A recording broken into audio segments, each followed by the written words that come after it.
Hey guys, welcome back to Vertical Momentum. I'm your host, Richard Kaufman, also known as the Comeback Coach. Guys, this episode is going to be interesting. It might trigger some people. Some people might get aggravated. So, some people might say, why are you talking about plant medicine? And I'm going to tell you because I watched a documentary called Change Your Mind on Netflix.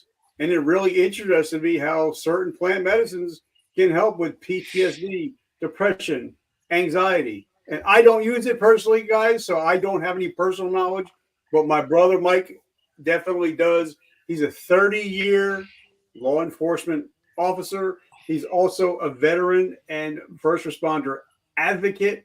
So we're going to be talking about all things recovery, plant medicine, PTSD, anxiety, depression.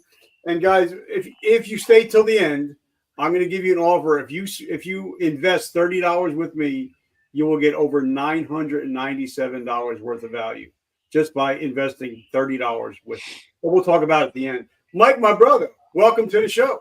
Richard, thank you very much for having me. It's an honor and a pleasure. Bro, I'm so grateful that Tammy Dixon put us together. She's an amazing person. She's been on my show. I've been on her show. So I want to give a big shout out to Tammy. So my first question is, before I forget, because I have a traumatic brain injury, and if I don't ask, I will forget it. What is your definition of resiliency? That's a great question, Richard. I guess my definition would be suffering a loss or a setback, but not letting it stop you. You get right back on your feet and you start going at it again. Never quitting. Okay. And the reason why I wanted to bring this up, because this is very near and dear to my heart. I have two friends. My friend Kevin, and he was a police officer, on duty incident, and he has a podcast now, the Suffering Podcast, great podcast. And then his partner, also a first responder, police officer, on duty incident, and he didn't get hurt, but he took the perpetrator's life. And just about 4 months ago, he took his own life because he couldn't deal with it. So this is very near and dear to me. You know, this touches me. You know, this is the stuff that, because if you guys are watching this, something I don't hear a lot talked about on a lot of podcasts, but I want to talk about it today. I'm actually going to write it down so we talk about it a little bit more later. It's moral injury, because a lot of people don't realize that veterans and first responders see and do shit that no veteran or first responder should ever see or do, and a lot of us can't deal with it after the fact. So that's why this episode is going to mean a lot to me, and then hopefully it's going to be able to save some lives. So, you're an East Coast guy. You know, I've been stuck on the LIE on a Friday many times. But give us a quick down and dirty about who Mike is and how did you get to where you are today? Absolutely. So I was born and raised in North Belmore, Long Island. It's a suburb of Nassau County, the western portion of the island on the South Shore. I went to Hofstra University. I graduated Hofstra with an accounting degree. The first day that I embark on my new career, so I graduate in May, start this new job in October. You're supposed to be excited. It's the first day of the rest of your life. You're embarking on this career that you just trained for in college. And I remember going to Manhattan that day. I really didn't have, I can't say I was full of excitement. So that was kind of disappointing to me. I get to the job, meet a bunch of people. I was given a task at about 11 a.m. Next thing I know, I am kind of waking up. I had fallen asleep with my head in my hand. The kid that was training me was a little bit strange. So I got up, went to another guy that I met earlier that morning. We hit it off well. I said, "What's up, brother? You like this stuff?" He's like, "F no, I hate it." I said, "There is no way." I made this decision immediately that I'm sitting in a cubicle for the next 30, 35 years of my life, making no difference to anyone. And no one's going to know whether or not I lived or died other than close family and friends. And I just kind of went deep introspective at that point as to what I wanted to do with my life. and decided shortly thereafter that law enforcement was the avenue I wanted to pursue. More specifically, FBI was who I wanted to apply with and work for. Unfortunately, we're on a federal hiring freeze at that point. Again, this is like late 91, and that hiring freeze remained until 1997, 98. So shortly thereafter, I had met a brother of a good friend of mine. He had moved to Atlanta, told me how great it was, how young it was. They were building up for the Olympics. I said, you know what? I want to get out of New York anyway. Let me move to Atlanta, get some police experience, and when the feds start hiring again, I'll apply to them. So applied November of 92. I was hired in August 93, moved to Atlanta, and started my police career with those guys shortly thereafter. All right. So tell me, because I'm a kid from the streets, and I moved to South Carolina for 10 years. Total culture shock. Wasn't what I thought it was whatsoever. So what was it like, a guy moving from Long Island going down to the ATL? Because the ATL is a different world. And I've hung out there, spent a lot of time in Savannah, hung out in Atlanta. But, Atlanta is one of the most dangerous. It's kind of like Chicago in the South. It's one of the most dangerous areas you could be. So what was that like coming from north, going to south, and then having that northern accent? Were you welcome? It's the first time I heard the word Yankee. It was pretty funny. I moved down, and as far as personal life, it's a very cosmopolitan city. So even though you're in the deep south, it's not like you're in the middle of, Redneckville, so to speak.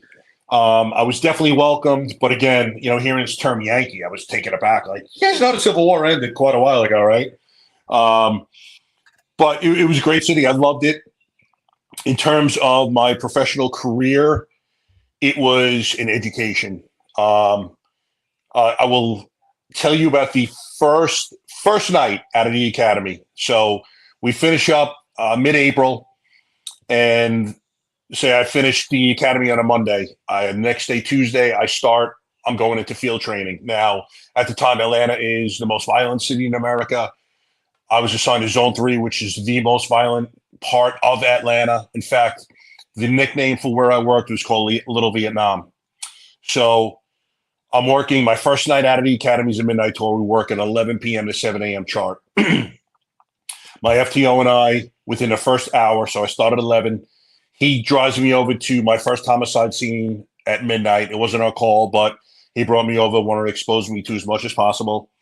And it's actually a crazy story. The deceased, or the decedent, was a Atlanta, fire captain, Atlanta Fire Department captain. He was on suspension at the time. There was allegations of him and younger girls, and I guess he was being investigated. I guess they were confirmed after what happened that night. But he goes and picks up a prostitute. She's a 16-year-old prostitute. Decides he wants to smoke crack with her. Pulls up to the local dope boy on the corner. The dope boy looks in the car, and who does he see? Unfortunately for this gentleman, it's his 16-year-old cousin. Pulls out a gun, puts one on his head, done. So within an hour, see my first homicide scene. Doesn't end there. At about 4 a.m., my FTO decided he needed to take a little nap. We worked 5 and 2, so 5 days on, 2 days off, 8-hour tours. We weren't compensated well, so we all had to work extra jobs. So most guys at minimum were working 60-hour weeks. Most guys are probably closer to 80. So a lot of these midnight guys would be exhausted. So we pull into what was Atlanta Fulton County Stadium parking lot at the time. It's where the Braves played, right across the street from what became Olympic Field and Turner Field, and I'm not sure what it is now. He reclines his seat, goes to sleep. I am sitting here, my head in a swivel, just looking around like, I can't believe this guy's sleeping, just due to where we were. But shortly thereafter, we get a 50-4 given to us by dispatcher, which is person shot, ambulance en route. Before I could say his name, he inclines the seat, puts car in drive, punches the gas, grabs the mic, copies the call. I was like, holy crap, I'm with Superman. And we proceed to our call. When we got there, we saw a gentleman laying in the street on his back, face up. He had been shot. It had been raining a little bit that night. There was smoke kind of coming off his body. And I was always, I don't know how many homicide scenes I've been to, but I was always taken back by the fact that I would look at them and say to myself, man, this guy was living his life a few minutes ago, and now he's gone forever.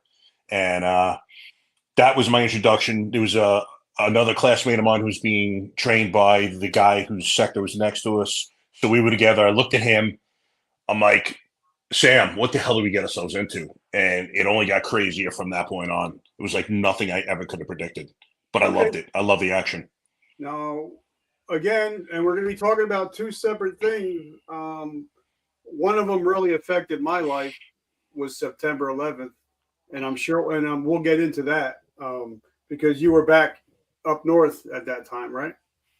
No, I actually came back in 03.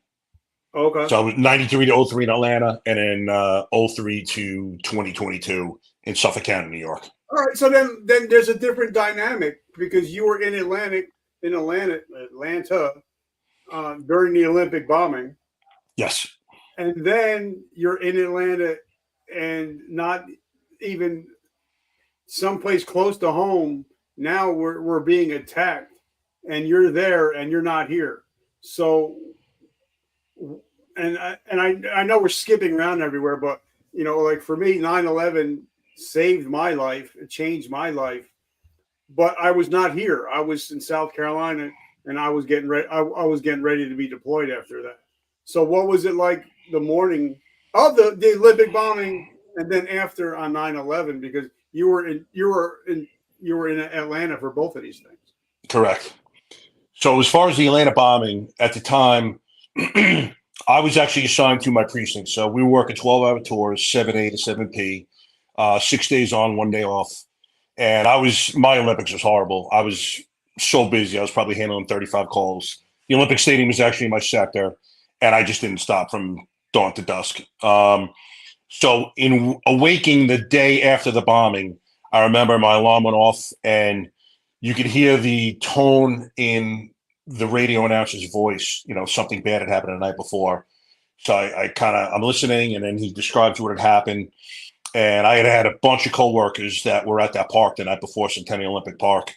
So, first off, I was super worried. I had no idea who had gotten hurt or killed. And then I found out there was, I believe it was one civilian who was killed. It was just crazy kind of going into work and finding out what had happened. And, thankfully, none of my coworkers were hurt or injured. But in speaking to them later that day, I got the full breadth of what had happened. And, it was just very, very sad story. I felt so bad for the people who were injured, and was also thankful that my coworkers were not.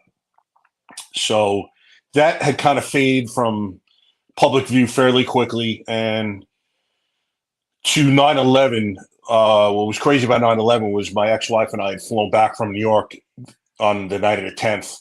There were bad thunderstorms, so our flight was delayed till about 12:30. We ended up getting home in Atlanta about 2:30, 3 o'clock in the morning.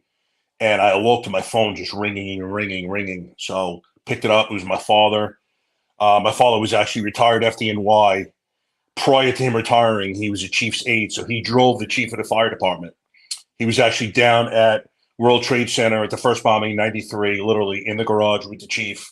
And had he not retired a few years before, he would have been down there as well.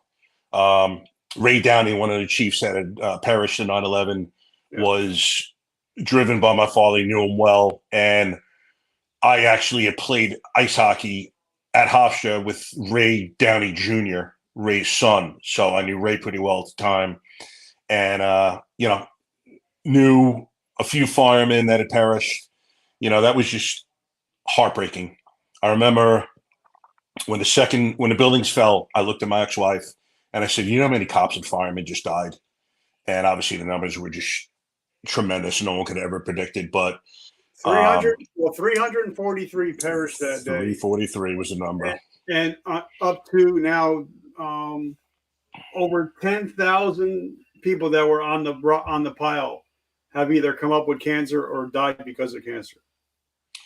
Yeah, that's one of the craziest things about it. I remember I had turned out of a certain firehouse in Dix Hills when I was with Suffolk County, And I was talking to one of the volunteer firemen, who was a retired NYPD officer.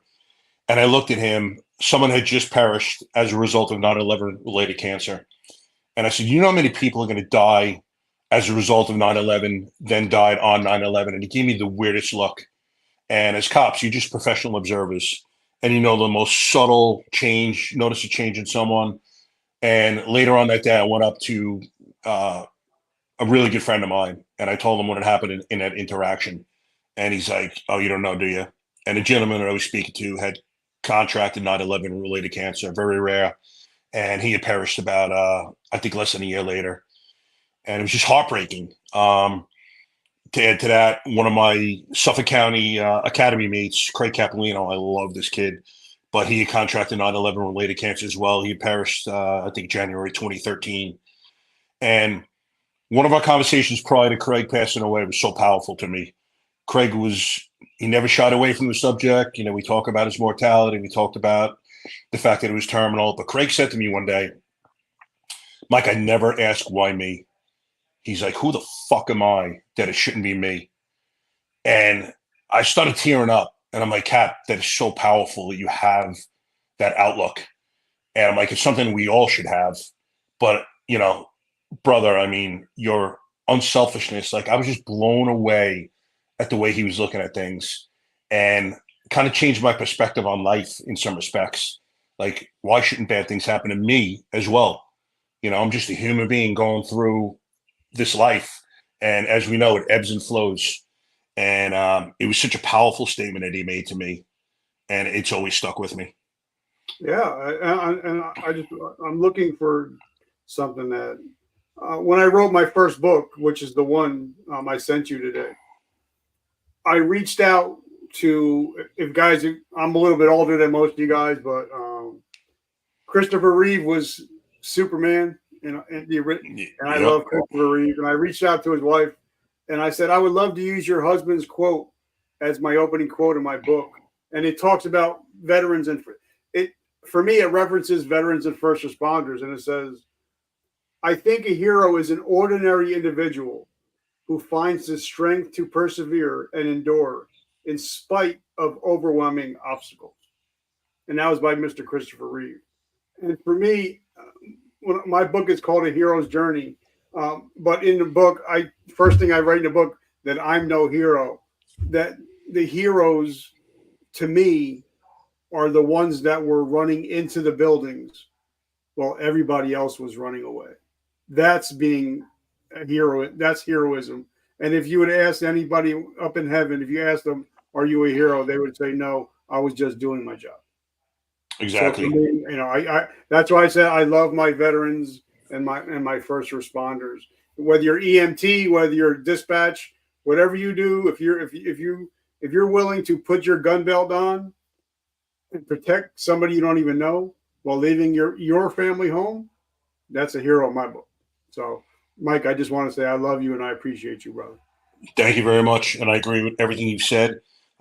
Anyone that puts their life on the line for a cause and is willing to give their life for a cause bigger than themselves, to me, has a special place in my heart. And again, EMTs, nurses, doctors, everyone's a hero. Everyone's a warrior in that respect. But, vets and firemen and cops and COs that are willing to die for the cause, so to speak. And especially when most people or many people don't appreciate it, they will always have a special place in my heart. All right. So now it's 2003. Why didn't you just stay in the ATL? Prices are, because this is something I get asked a lot. Well, why didn't you stay in South Carolina? For me, prices were cheaper, houses were cheaper, blah, blah, blah. Why did Mike move back to the East Coast? It's a great question. I actually struggled with it when I first came back.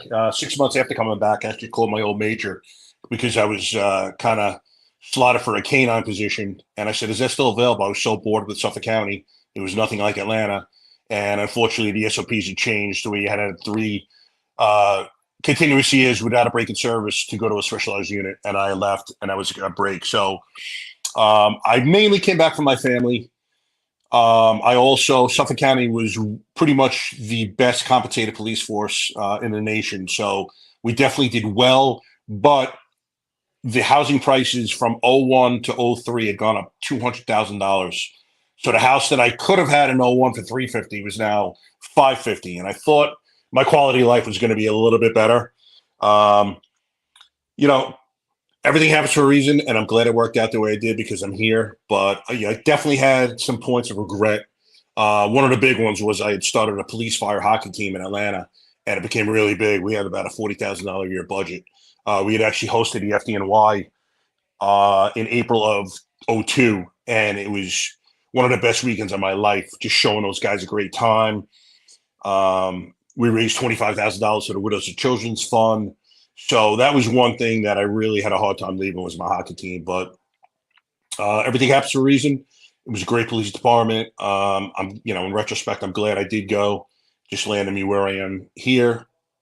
And as far as I'm concerned, everything in your life is meant to unfold as it did. Okay, so I want to bring this up because I made a post yesterday, and a lot of people got mad at me and pissed off at me and cursing me out. And the only reason I'm asking this because you left New York pre 9/11. Yep. You moved back post 9/11. It's two different worlds. But I say that yesterday I said that we are due for another 9/11 in this country. But we need another 9/12. Because 9/12, there was no African American, there was no Italian American, it was just Americans. Yes. And we sold out of flags in the first hour. People were buying people coffee, people were taking care of each other. So I think we need another 9/12 in this country. And I don't care what political, we need to just become one nation again. One nation under God again, where there's no red, there's no blue, it's just red, white, and blue. What are your thoughts? I agree. Obviously 9/11 was horrific, devastating, one of the worst things I've ever seen in my life. And then, you go to the beauty of 9/12 and for the, unfortunately, short time after that where we were one. I don't know if you remember, but you would see fire engines coming back in the city and people applauding, just lines of people. I was on a motorcycle squad in Atlanta. So at that point, we were assigned to the airport, even though it was closed for probably about the next week. But, it was crazy. You were getting so many people coming up and thanking you and shaking your hand. And, they were so appreciative. And it was just, very heartwarming. And, your heart's broken, but you're kind of seeing the beauty of humanity at that point. Yeah, and the funny thing is, well, not the funny thing, but I was still in South Carolina. My wife was here. She wasn't my wife at that time, but she said for that couple days after 9/11, like I live, actually, if I go stand on my front porch, I actually stand in the shadows where the Twin Towers once stood. I'm 10 minutes from Manhattan. So, we have Teterboro Airport, Newark Airport, we have JFK, and for like a couple of days, there was no planes. It was just silence. And when you're used to hearing planes every 3, 4, 5 minutes, and then there's nothing but silence, it's a big mind fuck. I don't know where I was going with that, but like for me, if I go to Dunkin' Donuts, and if there's a veteran, if somebody in uniform, a fireman, first responder, like we went to, I think we were at Chick-fil-A, and there was a soldier with his family. I paid for their food. I'm like, bro, I got you. I thank you so much for what you do. And now it seems like, if like I got so many friends that are police officers, and I ask them, would you become a police officer if you had a chance to do it all over again? He's like, in today's time? Hell no. They don't let me do my job. Yeah. So talk about coming back in a post 9/11 world to becoming law enforcement in the New York City area. I mean, really, I can't say there was huge changes. You know, you got this outpouring of love right after 9/11, and then things kind of went back to normal shortly thereafter. At the time, you really didn't feel this constrictiveness that you do now. You know, video wasn't as widespread. You know, this anti-police sentiment is really, to me, only taken hold since 2020. You know, we went through COVID and we were looked at as heroes, and then shortly thereafter, George Floyd happened, and the world just turned upside down from that point on. And then since that point, you know, especially I blame our politicians mostly. They just jump on the bandwagon. Their rhetoric affects so many people, and it affects the way people's perspectives towards law enforcement are aimed. It's you know, you can, it just kind of breaks your heart. And you see these guys and girls doing a job, and we take these jobs for, you know, noble means. We want to help people. There's no collective conspiracy to want to take any, you know, class of people down. We're not looking to do that. You know, we're in these neighborhoods a lot of times that are not our own. You know, I was in the worst part of Atlanta. I didn't live in that neighborhood, but I would have given my life for strangers. You know, I almost did a few times.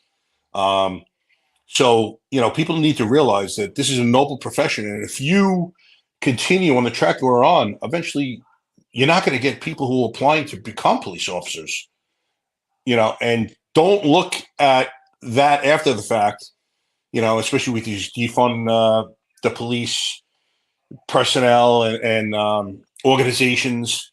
Don't be shocked when these people are not applying for these jobs anymore, and these neighborhoods are not getting protected because they're so short-handed. You look out west now. I think like Oregon has such a shortage that it takes, like, if they come, an hour and a half for calls to be answered. You know, there's a reckoning that's going to occur, and it's happening. You know, and for me in New York, like I said, because I'm so close to New York, you know, once Cuomo and this other guy started, you know, okay, you arrest me at 12 o'clock, 1 o'clock, I'm back on the street. And I may pay a fine, but I'm not going to jail. So I have friends that are New Jersey State Police troopers, and they're like, listen, if somebody blows by me doing 85, I'm not going to pull them over. If you're doing over 100, maybe. But other than that, I'm just going to sit in my car, because I know if I give them a ticket, nothing's going to happen. They're, you know, if anybody does anything wrong, they're not going to jail. So why am I even going to get involved? I'm just going to, because I'm going to be the bad guy. So I have a lot of police officers like, you know what? If they're not going to put him in jail, what's the sense of wasting paper? Yeah, it's true. I mean, you're getting guys who are not being proactive anymore, you know, because just as you said, why? You're just asking for trouble. And there was another, so going back to what you were saying now with the no bail laws, when they changed, I think it was 2017, that was mind-blowing to many of us because we really didn't realize what was coming down the pike there. And I remember one incident where I caught a guy, he was wanted for 3 burglaries. So detective squad would process all of our felony cases. So brought him back to the detective squad. Before I was done with my statement, this guy was done getting processed, and he's walking out of the precinct. I look at the detective, I'm like, what's going on? And he's like, no bail laws. I'm done with my paperwork. He's gone. I'm like, 3 burgs, and this guy's released. He's like, nonviolent crime. And I was blown away. And, you know, I just said to him, like, Chuck, guys are just going to stop doing their jobs. They're going to get so sick of seeing this. Disgusting to me.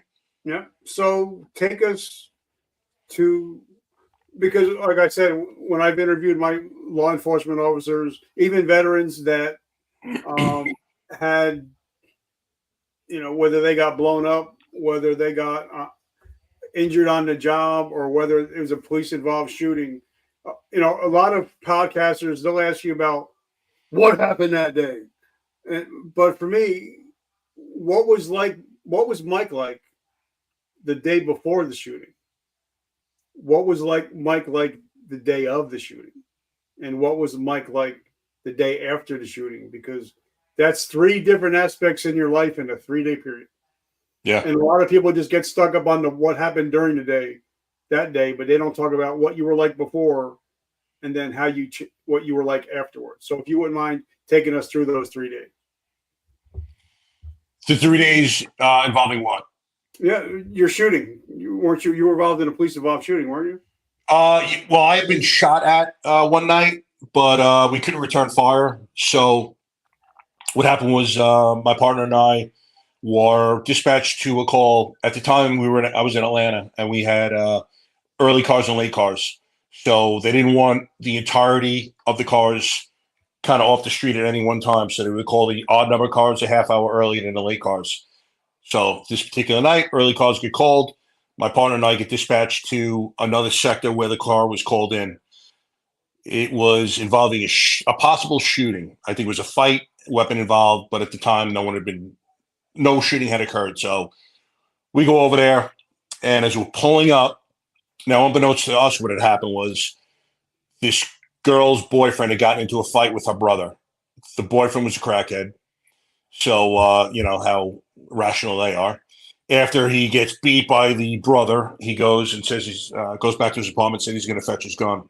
Well, he does. So he comes back, and as myself and my partner rolling up to the building, the side of the building is here. Here's the front. Here's the back. So we could see him firing into the apartment in the front door. He then comes around the building, sees us, turns around and starts shooting at us. And what's crazy is we were told about the physiological effects of extreme situation, stressful situations on the human body, and one of which is you get tunnel vision. Another of which is your auditory response goes to almost nothing. Yeah. So this guy was about 25 yards from us shooting a .357 Magnum. I could not hear the shots. I just saw the muzzle flashes. This is about 10:30 at night. And again, the tunnel vision was spot on because all I saw was this guy shooting. So my partner and I went to engage him. Unfortunately, or fortunately, we did notice there were a few people in back of him, and it was not clear to engage. We got in a foot pursuit. We lost them. About 5 minutes later, we get a call about someone breaking into an apartment. We put a help call in, so the troops are around. First two guys get there. We go into this apartment. All four of us walk up the stairs. Three of the guys make a right turn. I open this door. I see a 2-year-old kid sitting up in a bed. This is about 11:15. Wide awake. I'm like, something's not right. I go, what's up, buddy? Anyone else here? He shakes his head, yes. I said, where? And he points under his crib. So I get the other guy's attention. I bring him back. I point under the crib, flip the lights, flip the crib. There's the guy. We get him cuffed, get him out of there. The father comes in of the child. And, I was just praising him. What a great job he did. You're such a brave kid. I go, did he have anything on with him? He's like, yeah. I said, where is it? So he points under the mattress. So this is the mattress where the kid was sleeping. Pull it up. There's a .357. I pop it open, reloaded. So he's ready to roll. That guy got 2 years to serve for shooting at police and for the additional shooting into the apartment. So, fortunately or unfortunately, we didn't engage. But to get to you were speaking about your friend that had gotten in the fatal shooting. I think I had conditioned myself for years in case it did happen that, I would kind of just picture it in my mind, just do meditations of things and how it would be and how I would react afterwards. And I cannot say for sure because I was never in the situation where I had to take someone's life. But I always thought that I would be fine if someone was trying to take my life and I took theirs, no problem. If there was a bad shooting, another story. That night, had we engaged him and I didn't see someone behind him and accidentally killed someone, an innocent person, that would change the dynamics of the way I felt about it big time. But again, I can't say for sure because I was never in it, and I can't put myself in that position. Okay, so then you've done over 30 years. When did you start notice, or because a lot of people, like my wife, didn't realize what PTSD was like until we went to go see the movie American Sniper with my friend Chris Kyle. And I wear a hat in honor of Chris every day. And I told his wife I'll always wear a hat in honor of Chris. That's the only reason I wear a hat is because of Chris. But when he's sitting there watching the TV and the TV's not on, and he's seeing something but it's not on, that's when my wife looked over at me and she's like, I get it. I can see it now. I see why. So when did you start noticing, or if you did notice, there was struggling with some post-traumatic stress? Was it while you were still on the job, or was it afterwards? No, I never really experienced any PTSD related symptoms on the job. What happened with me was I got hurt September 22nd of 2020. I was helping a woman up the stairs, large woman, she's about 500 pounds. And as we crested the top stair, I could see her right foot start sliding back. So I bent down, crouched down, and just kind of stood up really quick, kind of blasted her up the stairs so we didn't each fall down the stairs. And I herniated 4 discs in my back. So tried conservative treatments for about 6 months, and I had to get a back surgery in April of 21. I healed from that, went back to work about 6 months later. My neurosurgeon, prior to the first surgery, there were several problems going on, and he said that we were going to try to correct what we could with the first one, which is a laminectomy, but I was probably going to need a spinal fusion down the line, and we were going to try to avoid it for now. I went back to work, light duty on the desk, and I could not sit at a desk, kind of bent over, typing or writing. So I went back out, received a spinal fusion about 6 months later. And at that point, I was 54 years old. They medically retired me in October of 22. So that was 2 years now that I was not allowed to work, was not allowed to volunteer, was not allowed to go to the gym. You know, I'm a very purpose-driven individual, and I had no purpose at that point. There's a unit that follows guys around when they're line of duty injury, and they'll videotape you. So they can they'll attempt to videotape you getting in a car. If you do it too smoothly, hey, here's evidence that he's not hurt. Although I have, verifiable MRIs, 2 back surgeries. It's not like talking about having ringing in my ears, that it's just a subjective thing. I have, all this medical paperwork confirming that everything is valid. So once I was retired, I still had to go through my workers' comp case. That took another year. Wasn't allowed to volunteer, nothing. The Guide Dog Foundation of America, which trains guide dogs for blind people, was about a mile down the block from my house. I asked to volunteer there. Even just sitting at a desk reading people, just give me something to do. They wouldn't let me. So, I'm now starting to get a little bit of maybe depression, coupled with the fact that now I'm no longer a part of this thing I was for 30 years. I'm no longer this thing I was for 30 years. I'm no longer part of this brotherhood. And the camaraderie was the thing I love most about the job. I never took promotional tests because I didn't want the dynamics of the job to change. So now you're kind of out of sight, out of mind. You're not talking to the guys every day. So, you start getting these feelings. And I was aware that I wasn't feeling myself. I just wasn't sure what it was. That leads me to watching a Sean Ryan podcast. This is probably about a year and a half ago now. Sean is a retired Navy SEAL, ex-CIA military contractor. He's got a very popular podcast on YouTube. I used to watch a lot of his shows. And during the course of his shows, he interviews a lot of special forces guys, a lot of SEALs, and all these men are coming back broken from war, whether it be, PTSD, depression issues, substance abuse issues, TBIs, runs the gamut. But they're speaking about getting healed by these plant-based medicines. So I'm becoming aware of them, but I'm still not thinking it's applicable to me. And then I watched an interview that he did with a former Navy SEAL Team 6 member named Eddie Penny. And Eddie is recounting the story of the Extortion 17 incident in which a Chinook went down. And in addition to all the flight personnel, 17 SEALs were killed. One of which was Eddie's best friend. And he's speaking about escorting his best friend's body back to his hometown. And Eddie is visibly upset, rightly so.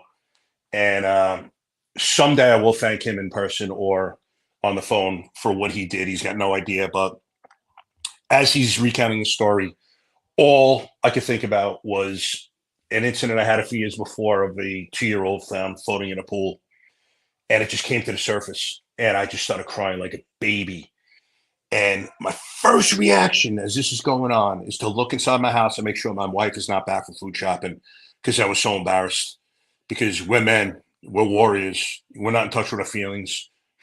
Feeling is a sign of weakness. Yeah. And, I was raised by a father who was pretty stern, and that was his credo as well. And, I've since changed my life and realized it's actually a sign of strength, not weakness. But at that point, it was. So as I'm crying and thinking about this call, I just realized, I have PTSD. And now I'm thinking about all these other clothes now start popping up.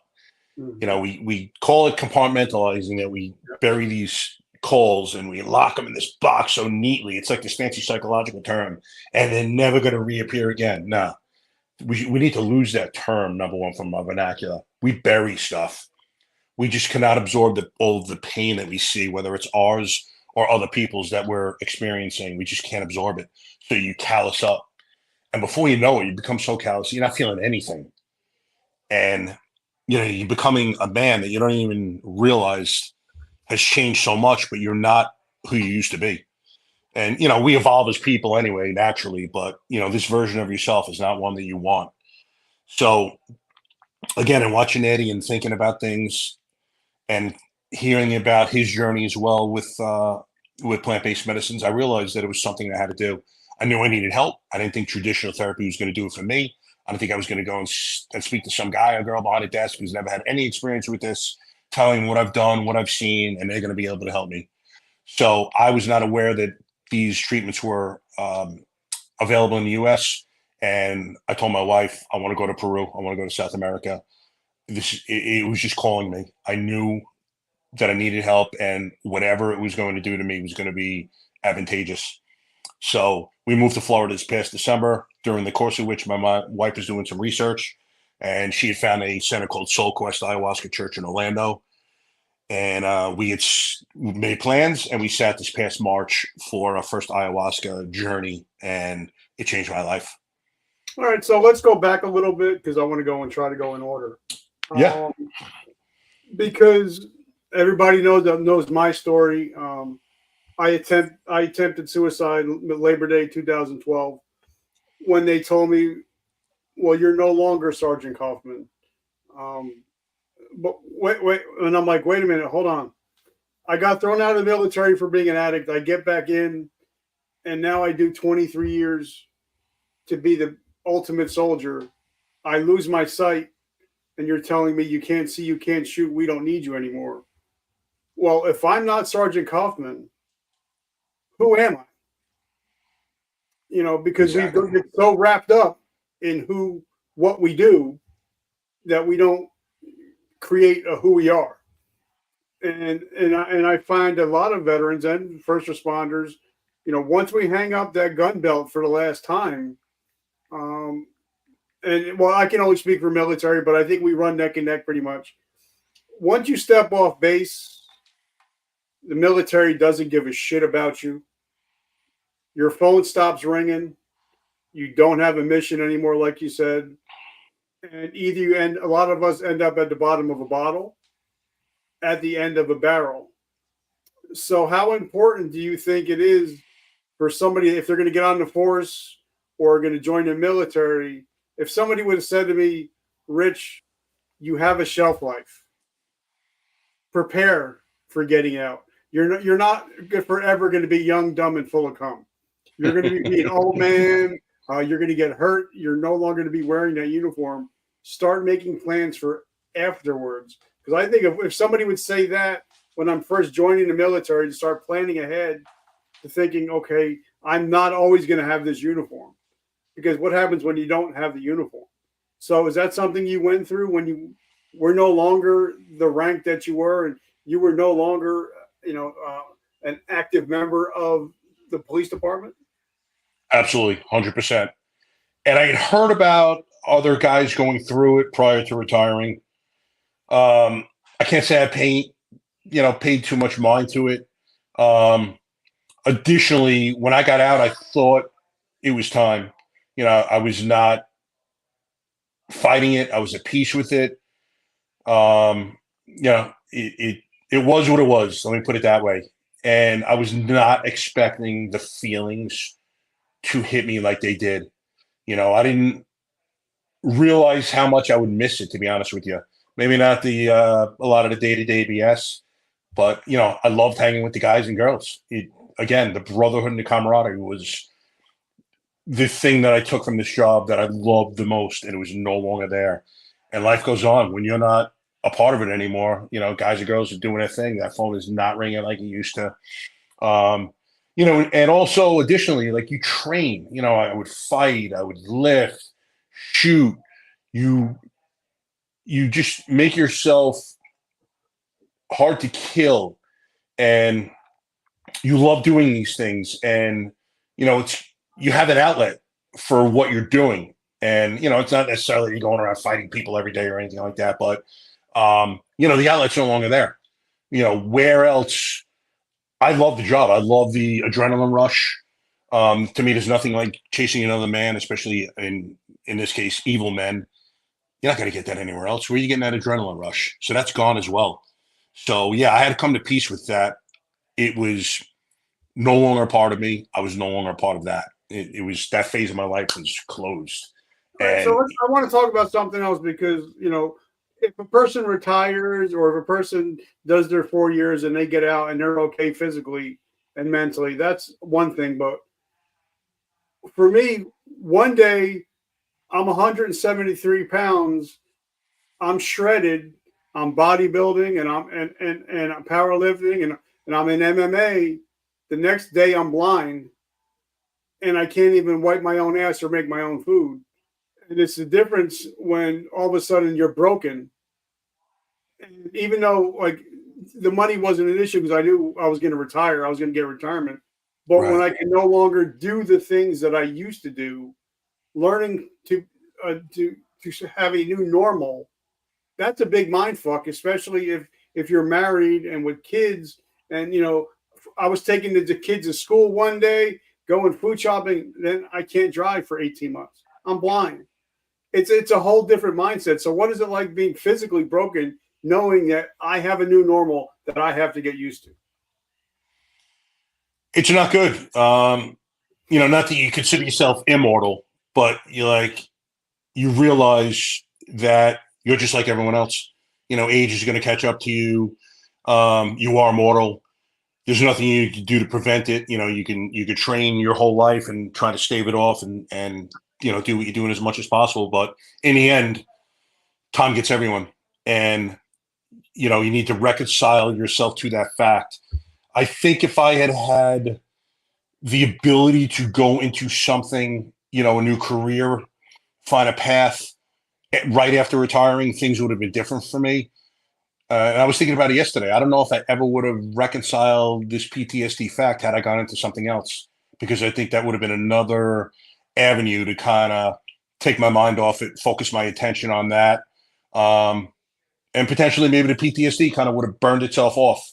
I can't really say that was not going to be the case in the road that was shown to me. So.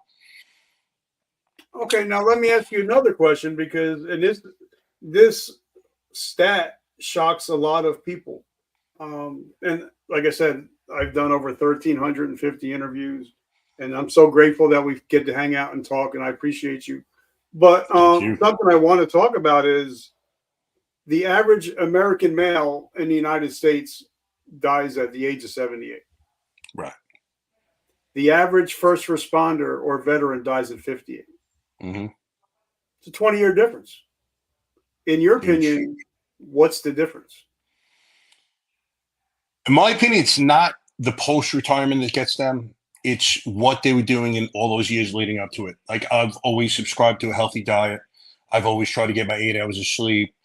I've not been a big drinker. In my younger days, we would go out Friday, Saturday nights, but it's not something that I was doing alone.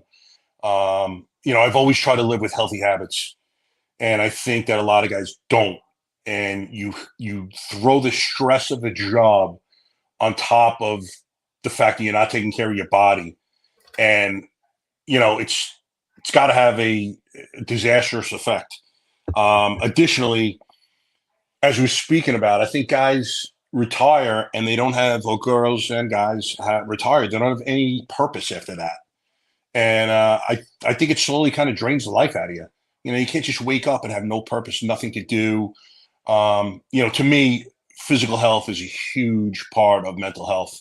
So I'm in that gym probably 6 days a week, and I don't think you can have one without the other. I don't think you can be totally mentally healthy if you're not physically healthy. And I'm not saying you have to be, a bodybuilder or anything like that. You just go in and get your workout every day and subscribe to those healthy habits. Cool. You're going to have a glass of wine or something like that at night, fine. But, you're having 3, 4, 5, 6 drinks a night. listen, it's going to be disastrous in the end. You're eating horrible foods. Your body is your temple, and what you put into it is what you're going to get out of it. So men and women really need to think about what they're doing. And, I think it's a combination. You need to stay busy, have a purpose, but also take care of yourself mentally as well. Right. So now, like I said, now I want to get into the minutia of plant-based medicine.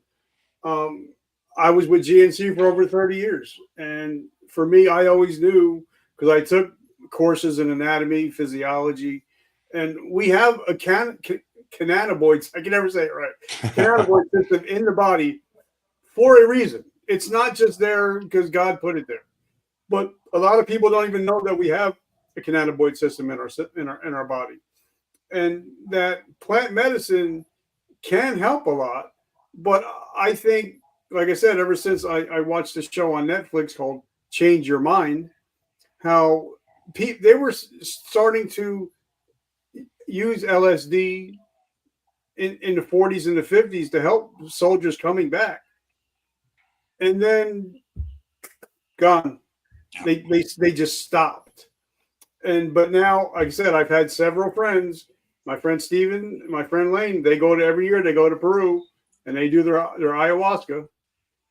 Hold on one second. Okay, you're back. So I believe that we're just touching the fringes of what plant-based medicine can do for us. But take us to your first ayahuasca experience. Absolutely. So, as I said, it occurred in Soul Quest Ayahuasca Church in Orlando. My wife and I drove down on a Friday. So you drink Friday night, Saturday morning, Saturday night. It's 3 journeys that you take. You go there Friday, you attend an orientation, you're told what to expect, just kind of the rules and customs.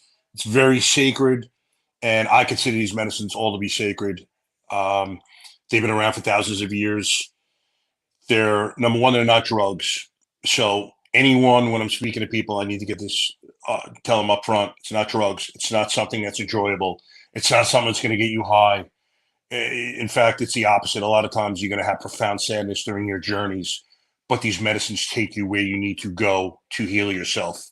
I've spoken to people who were addicted to drugs and they thought this was going to be another drug that they take and they'd enjoy it. Far, far from it. I see no potential for abuse with any of these things, but because it's not something that someone would want to take on the regular. They're there for a purpose. To me, they were brought there by the universe or God. Otherwise, ayahuasca, for instance, it's made by using 2 vines. There are 80,000 vines in the Amazon. How did someone know to use these 2 specific vines? You can't have the effects from using one without the other. It's them in unison. How did these people first know it?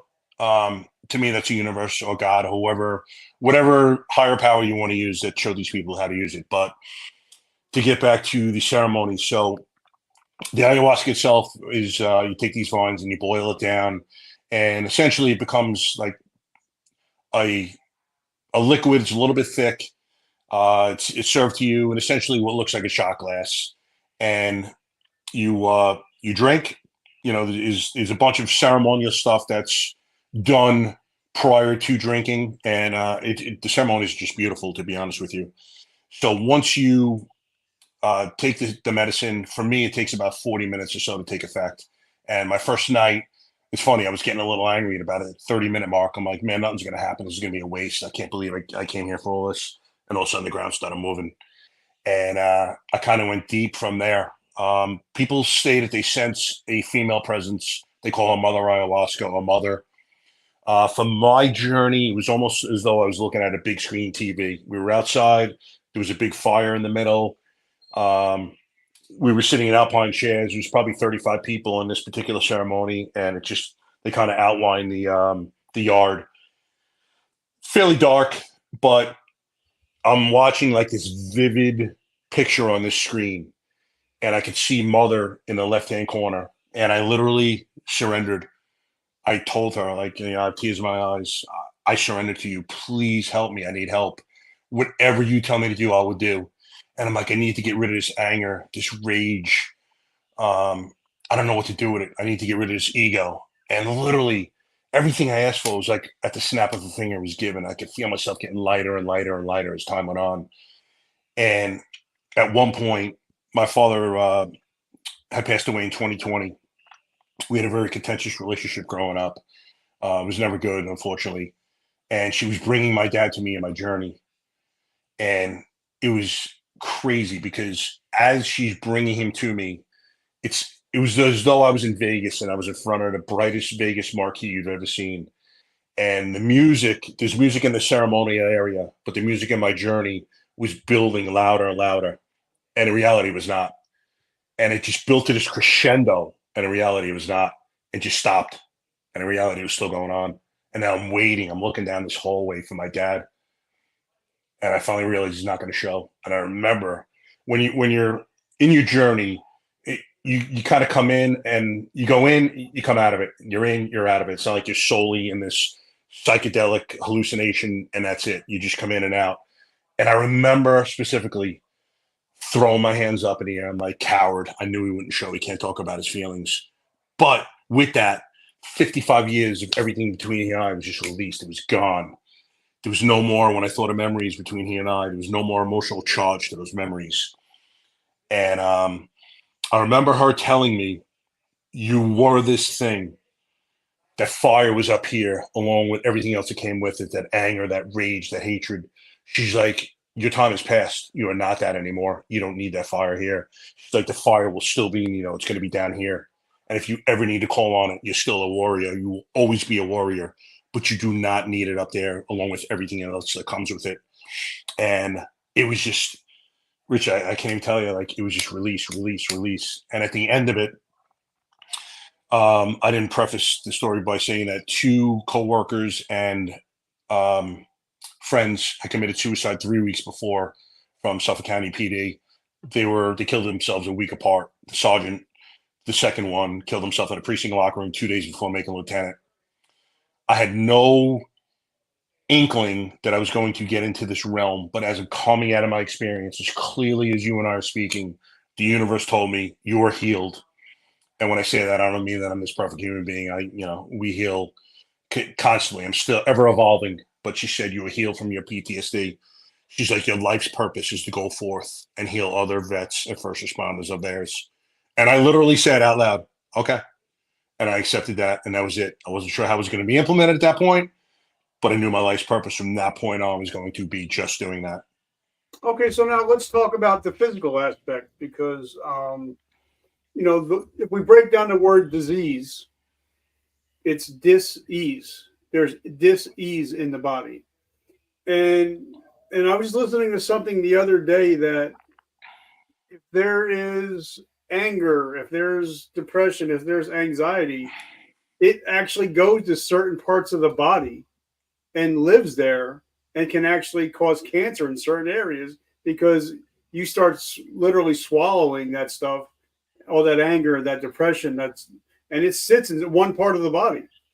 And if we don't, for me, if I don't clear the wreckage of my past, if I don't forgive people, if I don't ask for forgiveness, and if I don't forgive myself, then I'm always going to have dis-ease in my body. What are your thoughts on forgiveness and letting, like with your dad, you let that shit go.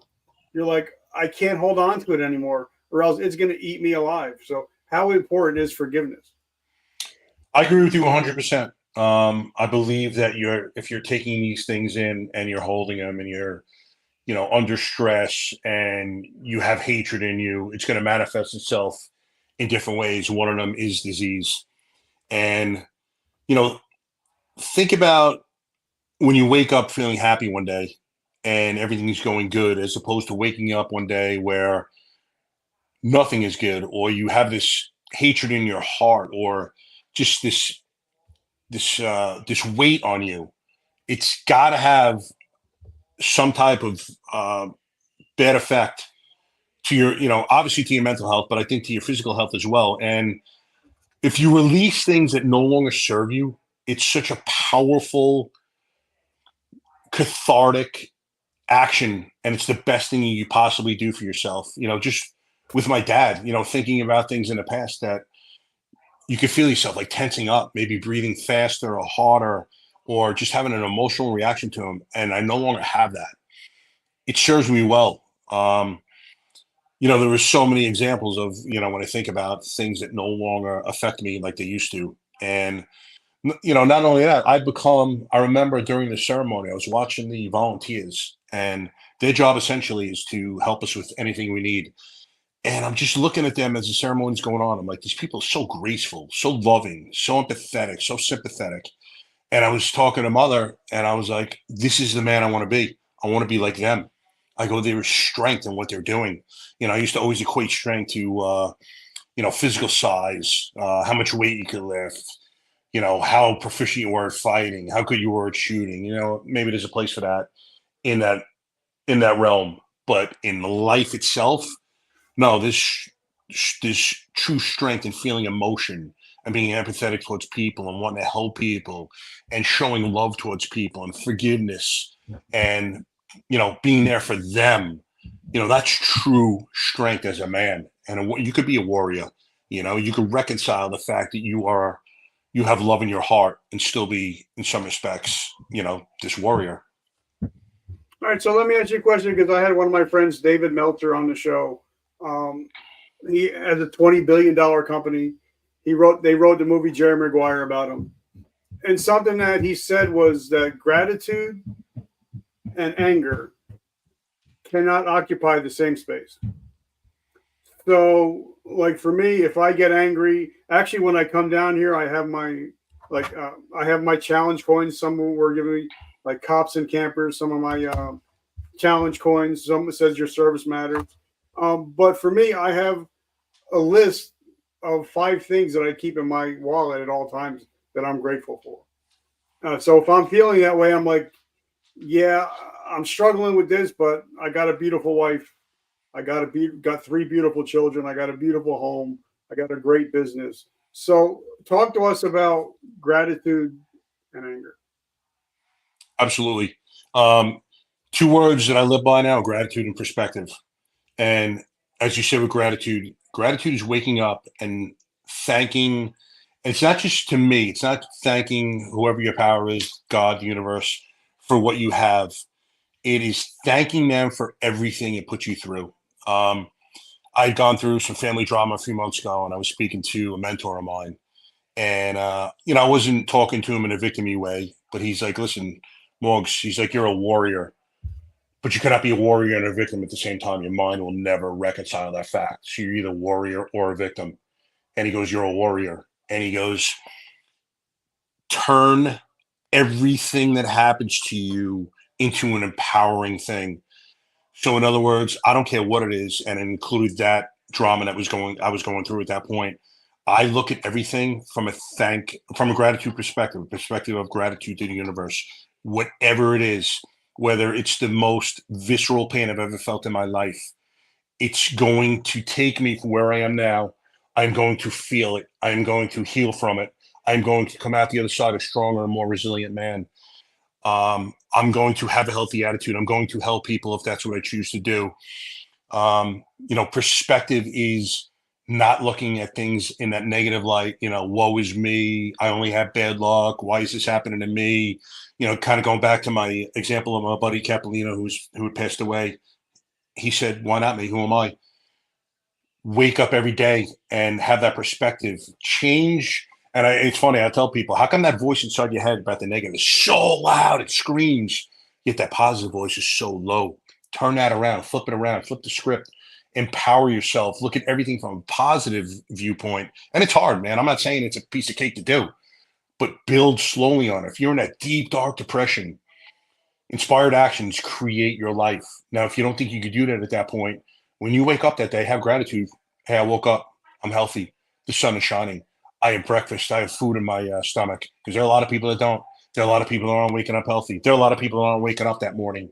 You thank God for everything, whoever your power is, everything that you have, and you're slowly building this foundation.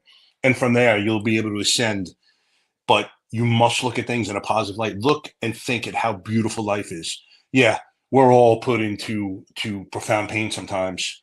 But you know what? Like I love Rocky's speech and Rocky Balboa where he's talking to his son about life, nothing but life, nothing hitting hard as life. And you can make the decision to sit down on your ass or get back up and face it. As long as you take those small incremental steps forward, you're never going to quit. And that is the key to life. And one thing I love that you just said was perspective. And the reason why I wanted to bring it up, and I've mentioned this many times on my show, about 2 years ago, it was wintertime, there was snow and it was cold, and I had to take the garbage to the front, and the garbage fell over, and I'm mad, and I'm kicking the garbage can, and I pick all the garbage up and I put it out front, and I look and I see my house decorated for Christmas, and I'm going, wait a minute, I get to take out my garbage. Because 3 miles away from the house where I'm living now is the crack house that I was in, where I was eating dog food and eating out of garbage cans. But if I didn't have that perspective, if I didn't have that awakening moment, be like, I'm grateful I get to take the garbage out of my own house. And I think once we change our have tos to get tos, it's a big difference. But I think we also need to, like, when I'm going on a cruise again in 2 months, just got back from a cruise, got back from a vacation. When I go out to a nice restaurant, I order the steak and lobster on purpose to remind me you're no longer that guy eating dog food. You're no longer that guy living in the crack house. You deserve better. So it's all a matter of perspective, correct? Absolutely. 100%. The perspective you live your life with is going to dictate how your life is lived. And in that realm, I had taken some training this past April with GBRS Group. It's a company owned by former Navy SEALs, one of which is DJ Shipley. And DJ and I got into a very deep discussion about our individual journeys. DJ had used Ibogaine to heal himself from his various PTSDs. But we got a deep discussion, and we were not happy at the time with the men we were. You know, he was talking about kind of going off on the quickly off the handle with his kids and his wife, and he didn't mean to, but he couldn't control himself. And I was like, listen, I'll say a cross word to my wife here and there. And first thing I'm like, what are you doing? My wife's the best. I love my wife more than anything, but it's almost uncontrollable. You know what's going on, but you still can't stop it. And, you know, as I said to you before, I was talking to DJ. I'm like, listen, you're a tier 1 warrior, one of the toughest guys in the world. But number one, you're a human first. Whatever our title is, we're human beings. And again, we callous up to not absorb this pain. And we do it so much, we feel nothing. We're human beings, DJ was supposed to feel. And I go, I feel now, and I love it. You know, I did a Facebook Live after my first ayahuasca journey, and I cried on Facebook, and I never would have been able to do that prior to, and I would have been so embarrassed had I done so, but I was so proud of myself. And I told DJ, I'm proud of the man I am now. And DJ said the same thing to me.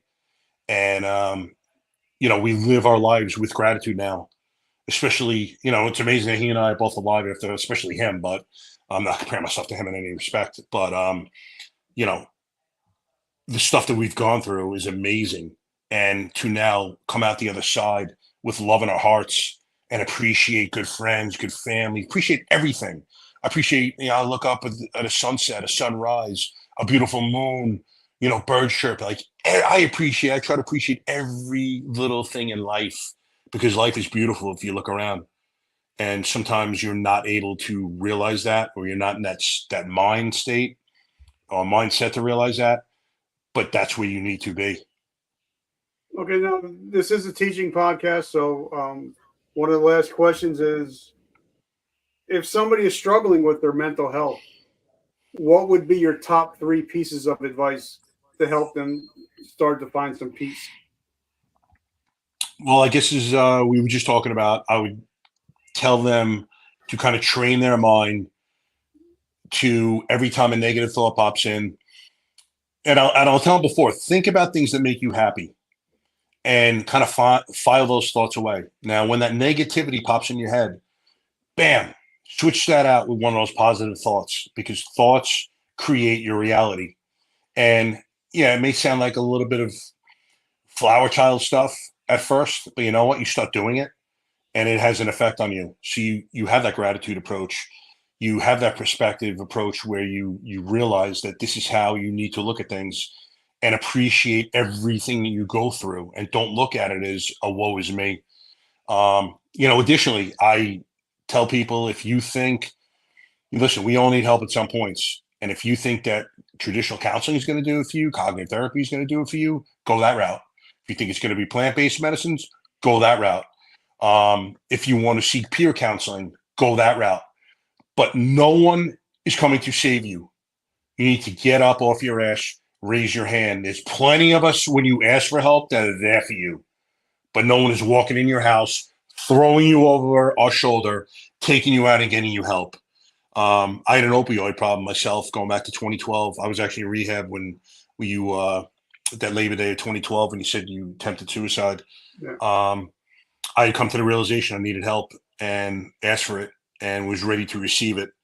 Sometimes until you hit that rock bottom, you're not willing or you're unable to receive it. But get the help you need, because it is out there. It is incumbent upon you, though, to ask for it, because no one knows what's going inside your head. And to that end, also, pay attention to your friends, family, whatever, who could be going through it. If I'm talking to one of my buddies, I'm like, "What's up, brother? How you doing?" He's like, "I'm all right." That man is not all right. Go and talk to him further. Do not think you're prying. Do not be intimidated into asking him. If you have to ask this question, are you thinking about taking your life? Ask him that question, because potentially he is. If you're thinking it, there's a reason why. It didn't just pop in your head. And you could potentially save that man or woman's life by asking that one question. And they will love you for it. They will not think you're prying. I promise you that. And, I do that all the time. And I'll be like, "Hey, bro, how you doing?" And they'll be like, "I'm all right." And then I'm like, "All right, how are you really doing?" Exactly. And then they're like, "All right, you got me." Yeah. And I think we would save so many lives if I would just go on Instagram and say, "Hey, Mike, how you doing, brother? How you feeling? How's everything? How's the family?" And just reach out to, because I think for me, and I get a lot of pushback. I see all these people doing 22 push-ups a day. It's bullshit. Why don't you text 22 people a day? Why don't you call 22 people a day? That's going to save lives. Doing push-ups is great, getting awareness. But if I just reach out and say, "Mr. Morgan, what's up, dude? How are you doing today?" You might have been on the edge, but since I reached out, you've been like, "Wow, somebody actually cares about me." And it doesn't take long. It doesn't take long to say, "Hey, brother, just thinking about you. Just want to let you know you're loved and appreciated." Right? Yep. 100% correct. And additionally, I've had 3 cases now. I only pay attention to my followers on Instagram because, to me, they are part of a team that can help get people treatment. And I've had 3 friends who have followed my account turn other first responders and vets onto me, saying, "Look at this guy's message, maybe reach out to him." And they did. And I put them on the path to healing. Had their friend not reached out, one of them told me he was suicidal within the past 2 weeks, changed his life around. And that, to me, is the most powerful thing. It's not just me. It's not just you who have experience in this field. Anyone who knows someone going through it can turn around and refer them to someone that can get them help. And, and don't be afraid about prying. You're not prying. You care about this loved one. You want to get them help. It is so hard for us as men. I think the stigma is getting released slowly, but it's so hard for us to turn around and ask for help. We're just taught that is weakness, and it's not. Yeah. And I tell all my friends, I'm like, "Listen, I would rather hear your bullshit than your eulogy." Exactly. So hit me up anytime. Exactly. We could go out for coffee, whatever. But so what's going on in the world of Mike Morgan? You got anything special coming up? How do we find you? How do we support the mission? Absolutely. So most things kind of springboard off of my Instagram, which is Team, TEAM, _Morgs, MORGS _INC. So anything I'm doing, I'm going to announce there. I actually have a live I'm doing tonight at 7:30 Eastern with Taylor Kavanaugh. He's a ex-SEAL, and he also served in the French Foreign Legion. He's got one of the most powerful redemption stories I've ever heard. I don't know if you're familiar with Taylor yourself. No, I'm going to tune in because that's an interesting combination. Oh, it's mind-blowing. I actually became aware of Taylor about a year ago. He started a YouTube channel, and he just gets so vulnerable. He'll tell you exactly what he did. Everything was self-initiated. His demise in the SEALs, unfortunately, he got into a street fight. Once he was on probation for that, he decided at a concert he wanted to take a golf cart for a ride. He got chased by the police, and he lost his trident as a result. I cannot even imagine the profound loss that you would have losing your trident. I mean, that is your identity, that you put your heart and soul into that job. He sat with a shotgun, sort of shotgun, for 3 days in his truck. He was going to kill himself. Woke up one morning, said, fuck that. Don't be a pussy, man up. Sold everything he had, got a ticket to France, walked over, knocked on the door of the French Foreign Legion, signed up and served 5 years in the French Foreign Legion. He knew he had to get his head right. He went so far above getting his head right. He began reading about philosophy and just so many things, and just entered that realm of higher consciousness. And now he's actually my mindset coach. I hired him because his story was so powerful to me. And I had my first live last week with another SEAL named Zach Ferguson.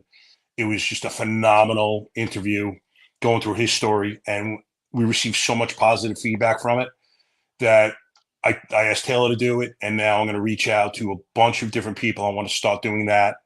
Additionally, I want to enter the public speaking realm. I want to speak to first responders and vets. I want to affect as many people as I can. I am willing to bare my soul to help these men and women. I want to show them everything that I'm telling you about gratitude, perspective, emotion. I want to show them the mistakes I've made in life, the fact that you can recover from all of them, become stronger on the other end, come out, help people. It's just my message. The universe told me you're a vessel for this, and I gladly accepted. Additionally, I had a ayahuasca retreat with a healing center down here. I don't know, they're kind of having some management changes, so I'm not sure what's going to happen with them, but I'm now looking to partner with another healing center. I would love to start their ayahuasca program for vets and first responders. To me, I've just seen so many people go through profound life-changing experiences using these different medicines. I'm a huge proponent, and I will be for my entirety. I love it. And again, Tammy Vincent, thank you so much for connecting us. I want to say thank you. Guys, if you don't know her, you need to know her. Check out her show. It's truly amazing. So, brother, I just want to say thank you. I'm truly humbled that we got to hang out together, and hopefully we can start a generational relationship from this point on. Absolutely. It was a pleasure being here. It was a pleasure talking to you. The changes that you're affecting, pat yourself on the shoulder too, because people see these things, get inspired, and their lives get changed. So you're doing phenomenal work. I love it. And guys, remember, I'm a big Joel Osteen guy, and I always end with this. If you listen to this show, you're no longer a victim of your past. You're a victor of your present and your future. So guys, thank you for always showing up and for being victors and no longer being victims. Brother, I just want to say thank you. I appreciate you, and I can't wait we got to get together, hang out sometime. You ever get together, you're going to get a big hug. So I just want to say thank you, brother. Absolutely. Had a great time, and we'll have to do it again. I'll have to have you on mine as well. All right, let's do it. And guys, remember, vertical momentum. The only way to go is up. I love you guys. Have a great week.